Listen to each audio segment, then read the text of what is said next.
আমন্ত্রণ বাণিজ্য সংবাদে আপনাদের সাথে আছি আমি ইয়াসমিন সুমনা। শেয়ার বাজারে তালিকাভুক্তির ১৩ বছর পর এবারই প্রথম শেয়ারধারীদের কোনো লভ্যাংশ না দেওয়ার ঘোষণা দিয়েছে প্রিমিয়ার ব্যাংক। পাশাপাশি ব্যাংকটি চলতি বছরের প্রথমার্ধ অর্থাৎ জানুয়ারি থেকে জুন শেষ পর্যন্ত ১০০ কোটি টাকার বেশি লোকসান করেছে। ব্যাংকটির পরিচালনা পর্ষদের বুধবার সভায় আর্থিক প্রতিবেদন অনুমোদনের পর এসব সিদ্ধান্ত নেওয়া হয়। দেশের প্রধান শেয়ার বাজার ঢাকা স্টক এক্সচেঞ্জের মাধ্যমে বৃহস্পতিবার এই তথ্য বিনিয়োগকারীদের জানিয়েছে ব্যাংকটি। ডিএসসিতে ব্যাংকটির দেয়া তথ্য অনুযায়ী ব্যাংকটির পুনর্গঠিত পরিচালনা পর্ষদের সভা বুধবার অনুষ্ঠিত হয়। সেখানে গত বছরের আর্থিক প্রতিবেদনের পাশাপাশি চলতি বছরের প্রথমার্ধের আর্থিক প্রতিবেদন পর্যালোচনা করা হয়। গত বছরের আর্থিক প্রতিবেদন পর্যালোচনা করে প্রিমিয়ার ব্যাংকের বর্তমান পর্ষদ শেয়ারধারীদের কোনো লভ্যাংশ না দেওয়ার সিদ্ধান্ত নেয়। এজন্য সভা থেকে নো ডিভিডেন্ডের ঘোষণা দেওয়া হয়। ২০২৩ সালে ব্যাংকটি মুনাফা করেছিল প্রায় ৪১৬ কোটি টাকা। সেই হিসেবে এক বছরের ব্যবধানে প্রিমিয়ার ব্যাংকের মুনাফা ২৮২ কোটি টাকা বা ৬৮% কমে গেছে। দেশের প্রধান পুঁজিবাজার ঢাকা স্টক এক্সচেঞ্জে সপ্তাহের শেষ কার্যদিবসে মূল্যসূচকের উত্থানের মধ্য দিয়ে চলছে লেনদেন। বেড়েছে বেশিরভাগ কোম্পানির শেয়ার দর। পুঁজিবাজারের খবর জানাতে যুক্ত আছেন আমাদের সহকর্মী শাহরিয়ার ইমন। ইমন, প্রিমিয়ার ব্যাংকের লেনদেনের সবশেষ কি অবস্থা, আমাদের বিস্তারিত জানান।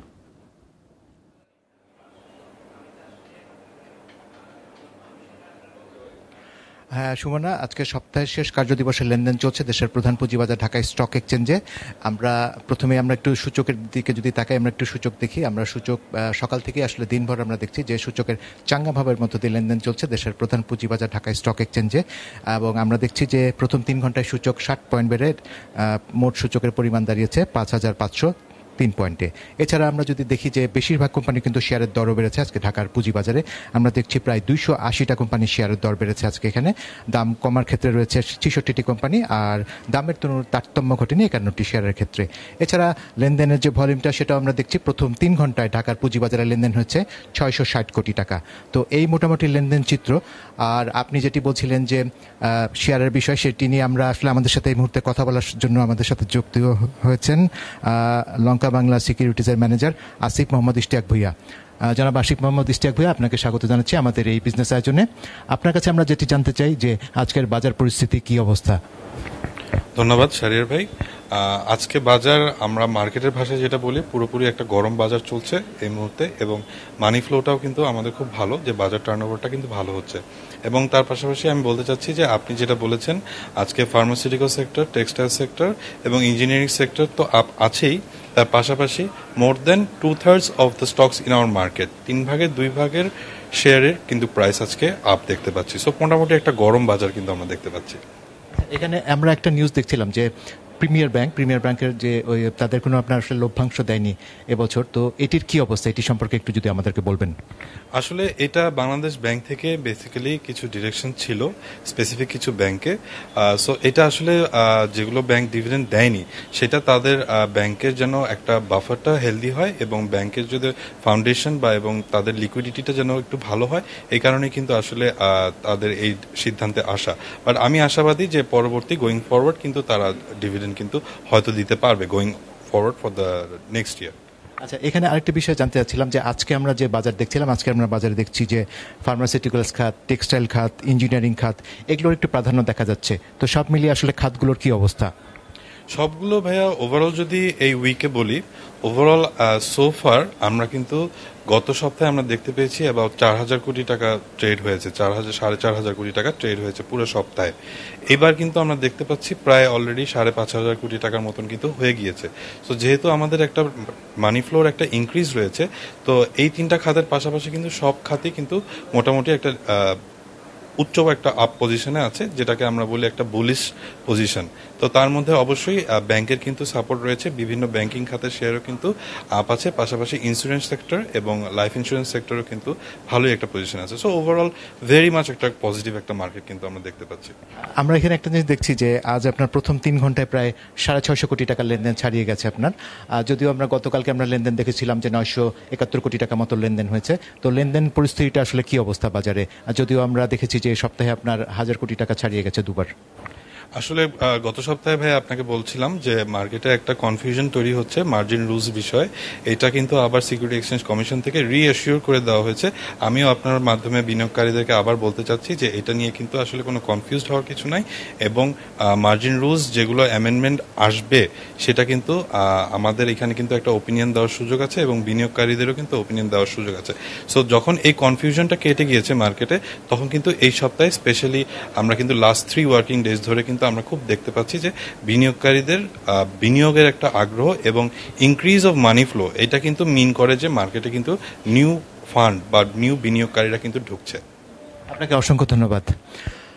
সুমনা, আসলে এতক্ষণ কথা হচ্ছিল লঙ্কা বাংলা সিকিউরিটিজের ম্যানেজার জনাব আসিফ মোহাম্মদ ইশতিয়াক ভূঁইয়ার সাথে। আমরা তার কাছে বাজারের বিভিন্ন বিষয় শুনছিলাম, এবং শুরুতে আপনাদেরকে যেটি জানিয়েছিলাম যে আজকে বাজারের তেজিভাবের ভিতর দিয়ে আসলে লেনদেন চলছে দেশের প্রধান পুঁজিবাজার ঢাকা স্টক এক্সচেঞ্জে।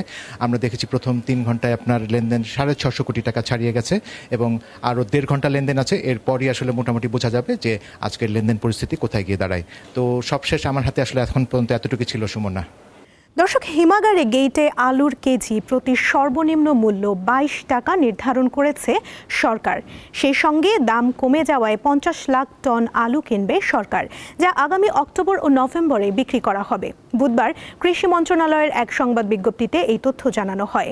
এতে আরও বলা হয়, আলুর সাম্প্রতিক বিক্রয় মূল্য উৎপাদন খরচের সঙ্গে অসামঞ্জস্যপূর্ণ হওয়ায় চাষির ক্ষতির সম্মুখীন হচ্ছেন। এ বিষয়ে প্রধান উপদেষ্টার নির্দেশে উৎপাদন মৌসুমে উৎপাদিত আলুর ন্যায্য মূল্য নিশ্চিত করে কৃষকের স্বার্থ রক্ষার্থে সুপারিশ প্রদানের লক্ষ্যে 4 সদস্য বিশিষ্ট একটি পর্যালোচনা কমিটি গঠন করা হয়। ওই কমিটির সুপারিশ পর্যালোচনা করে হিমাগারের গেইটে আলুর দাম নির্ধারণ করেছে সরকার। দেশের বাজারে সবশেষ গত 26শে আগস্ট স্বর্ণের দাম সমন্বয় করেছে বাংলাদেশ জুয়েলার্স অ্যাসোসিয়েশন বাজুস। ওই দিন ভরিতে 1 লাফে 1050 টাকা বাড়ানো হয়। বৃহস্পতিবার সবশেষ সমন্বয় করার দামেই দেশের বাজারে স্বর্ণ ক্রয় বিক্রয় চলছে।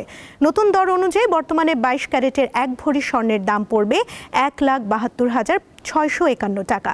পাশাপাশি 21 ক্যারেটের প্রতি ভরি স্বর্ণ 1,64,801 টাকা, 18 ক্যারেটের 1,41,263 টাকা এবং সনাতন পদ্ধতির 1 ভরি স্বর্ণের দাম পড়বে 1,16,850 টাকা।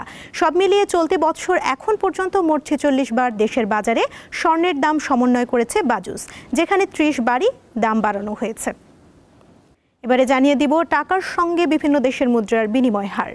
বিভিন্ন ব্যাংকের তথ্যানুসারে আজ ডলার বিক্রি হচ্ছে 124.22 টাকায়, ব্রিটিশ পাউন্ডের দাম 164.19 টাকায়, এছাড়া ইউরো 143.85, জাপানি yen 0.82, Australian dollar 79.82, Hong Kong dollar 15.80, Singapore dollar 94.39, Saudi Real 32.43 এবং মালয়েশিয়ান রিঙ্গিত 28.68 টাকায় বিক্রি হচ্ছে।